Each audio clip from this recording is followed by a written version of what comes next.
Good morning Brahmanaidu గారు.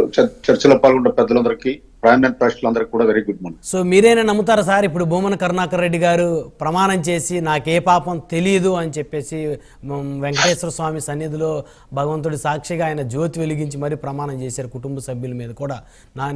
నేనైనా తప్పు చేసి ఉంటే, నేను బాధ్యుని కనుక అయితే నన్ను నా కుటుంబ సభ్యుల్ని నేను నాశనం పోవాలి అని చెప్పేసి ఆయనే శపించుకున్నారనమాట. దీన్ని మీరైనా నమ్ముతారా? ఇది చాలా విచిత్రంగా ఉందండి.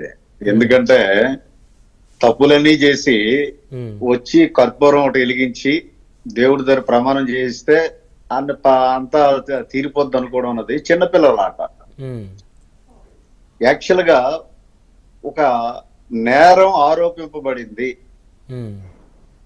సో ఇండియన్ జ్యుడిషియరీ వ్యవస్థలో ఏంటంటే నేరం ఆరోపింపబడేటప్పుడు దాని ఎంక్వైరీకి సర్కమ్స్టెన్షియల్ ఎవిడెన్స్, కొరాబరేటివ్ ఎవిడెన్స్ వీటన్నిటిని ఎదుర్కోవాలి. ఏంటి అంటే సర్కమ్స్టెన్షియల్ ఎవిడెన్స్ ఎస్ వాల్యూ ఇందాక భానుప్రకాష్ రెడ్డి గారు చెప్పారు. ప్రజెంట్ 97 ఉంటే గతంలో 19 ఉంది. దానికి వివరణ ఇవ్వాలి. రెండవది 320కి నెయ్యి సప్లై చేస్తే టెండర్ అలాగే యాక్సెప్ట్ చేశారు. దానికి వివరణ ఇవ్వాలి. మంచి క్వాలిటీ గల నెయ్యి 320కి సప్లై సాధ్యమా? మరి బోర్డులో చర్చ జరిగిందా? దానికి వివరణ ఇవ్వాలి. ఇవన్నీ మానేసి ఇప్పుడు ఏమిటి అంటే బయటికి నేను చాలా పవిత్రమైన వాడిని, నాకు అసలు ఏమీ తెలియదు అని జనాలని నమ్మించి మోసం చేయడానికి మరొక అవతారం ఉంది. చిత్తశుద్ధి ఉంటే ఆ రోజే పదవిలో ఉండేటప్పుడే తిరుమల పవిత్రతని కాపాడే బాధ్యత తీసుకుంటేవాడు. రెండవది అనేక సందర్భాల్లో నేను చెప్పాను, గత డిబేట్ లో బ్రహ్మనాయుడు గారు అనేక ఛానల్స్ లో నేను చెప్పాను, ఈ ప్రభుత్వం వ్యవస్థల్ని ధ్వంసం చేస్తుంది, ఇది చాలా ప్రమాదకరం అని చెప్పాను. ప్రభుత్వ అధీనంలో ఉన్న వ్యవస్థలను ధ్వంసం చేసి పడేసింది. తిరుమల తిరుపతి దేవస్థానం ఇది స్వతంత్ర ప్రతిపత్తి సంస్థ. అందులో కూడా వీళ్ళ మనుషులను చొప్పించి వీళ్ళ ఎజెండాను అమలు చేశారు. దానివల్ల ఏమైందంటే పవిత్రత దెబ్బతిన్నది.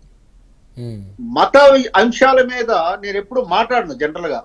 ఈ రోజు ఆ పరిస్థితి వచ్చేందుకు చాలా బాధపడుతున్నాను.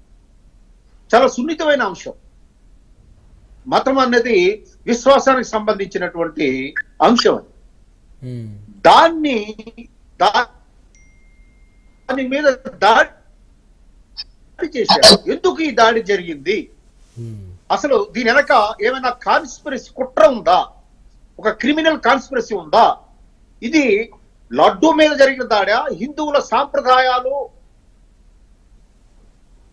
వాళ్ళ విశ్వాసాల మీద దాడా? ఇది తేల్చాలి. ఇది అన్యమత ప్రచారంలో భాగమా? దేనికి చేశారు ఇదంతా?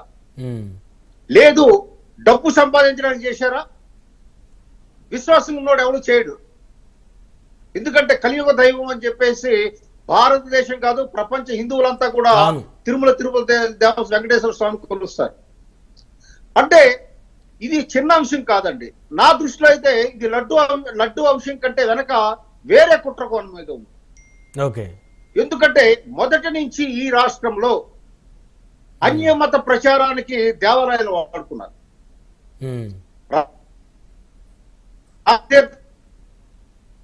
సంఘటన గుర్తులేదా? ఈ ప్రభుత్వం ఇప్పుడు శుద్ధులు పలుకుతుంది. కరుణాకర్ రెడ్డి ఇప్పుడు చాలా శుద్ధులు పలుకుతున్నాడు. రామతీర్థంలో జరిగింది. దాని మీద ఏం యాక్షన్ తీసుకున్నారు? 5 సంవత్సరాల్లో అంతర్వేదిలో రథాన్ని కాల్చిపడేశారు. దాని మీద ఏం యాక్షన్ తీసుకున్నారు? విచారణ చేశారా మీరు?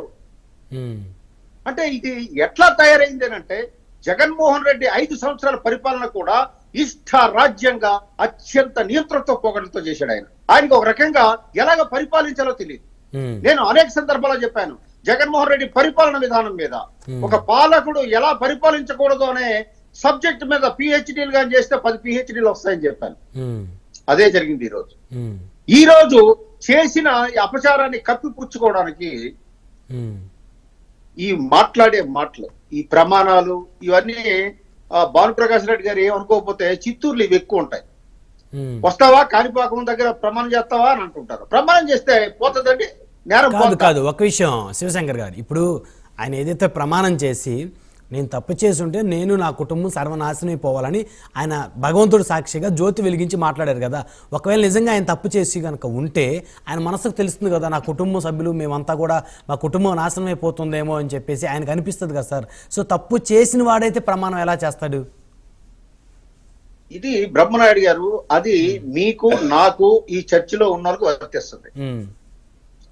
పాప భీతి, దైవ చింతన, మతపరమైన విశ్వాసం, ఉమ్. ఈ మూడు లేని వ్యక్తి ఆయన. పాప భీతి లేని వ్యక్తి. పాప భీతి ఉంటే ఉమ్. ఆ పనులు చేసి ఉండేవారు కాదు. ఉమ్. టిటిడి ఆయన హయాంలో ఏ రకంగా పాలన సాగింది అని తీస్తే ఒక లడ్డు లో కల్తీని మనం ఇంకా చాలా ఉన్నాయి, వస్తాయి అవన్నీ. ఉమ్. విజిలెన్స్ రిపోర్ట్, ఇంటర్నల్ విజిలెన్స్ రిపోర్ట్లు ఎలాగా అనగదొక్కారు, టిటిడి ఆస్తులు ఏం చేశారు, ఇష్టారాజ్యంగా ఎలాగ అమ్మారు, ఇవన్నీ వస్తాయి బయటికి. కొద్దిగా వెయిట్ చేయమనండి వాళ్ళని. తినబోతూ రుచి ఎందుకు అడుగుతున్నారు? ముందే ప్రమాణాలు చేసి పుచ్చకాయలు దొంగంటే భుజాలు తడుపుకున్నట్టు. ఉమ్. ఇప్పుడు డీటెయిల్డ్ గా ప్రతిదీ. రెండవది ఏంటి అంటే అక్కడ కల్తీ జరిగిందని మొట్టమొదట చెప్పిన వ్యక్తి ఈఓ శ్యామలరావు గారు, ఐఏఎస్. ఉమ్. ఈ పొలిటికల్ గా తీసుకోవడానికి వీల్లేదు. అవును. రెండోది శ్యామలరావు గారు అత్యంత క్రమశిక్షణ, నిజాయితీ గల ఆఫీసర్ ఆయన. ఉమ్. నేను ఆయన దగ్గర పనిచేశాను, నాకు తెలుసు. ఉమ్. చాలా హార్డ్ వర్క్ చేస్తాడు ఆయన. ఆయన ఏది మాట్లాడినంత లూజ్ గా మాట్లాడే వ్యక్తి కాదు. పక్కా ఆధారాలు ఉంటే ఆయన మాట్లాడతారు. క్యారెక్టర్ కూడా మనం పరిగణలో తీసుకోవాలి. ఉమ్. ఇప్పుడు చేసిన తప్పుని బయటపడేసరికి ఏం చేయాలో అర్థం కాక సామాన్య భక్తులుగా అందరికీ చీదరించుకుంటున్నారు. కాబట్టి ఒక ప్రమాణం చేస్తే చాలు, వాళ్ళందరూ నమ్మేస్తారు అనుకోవడం అన్నది చాలా భ్రమ. రైట్. ఉమ్. అది ఆ యుక్తి పనికిరాదు ఇక్కడ. రైట్. ఆ యుక్తి పనికిరాదు. విచారణలో తేలుతాయి విషయాలు, దానికి సమాధానం చెప్పాలి. ఈ కర్పూరం వెలిగించేసి కొబ్బరికాయ కొడితే అయిపోదు, రైట్. మీ పని అయిపోదండి. మళ్ళీ వస్తాం సార్ మీ దగ్గరికి. మనతో కాకుమాన రాజశేఖర్ గారు ఉన్నారు, వైఎస్ఆర్ కాంగ్రెస్ పార్టీ సీనియర్ నాయకులు, మాజీ లెట్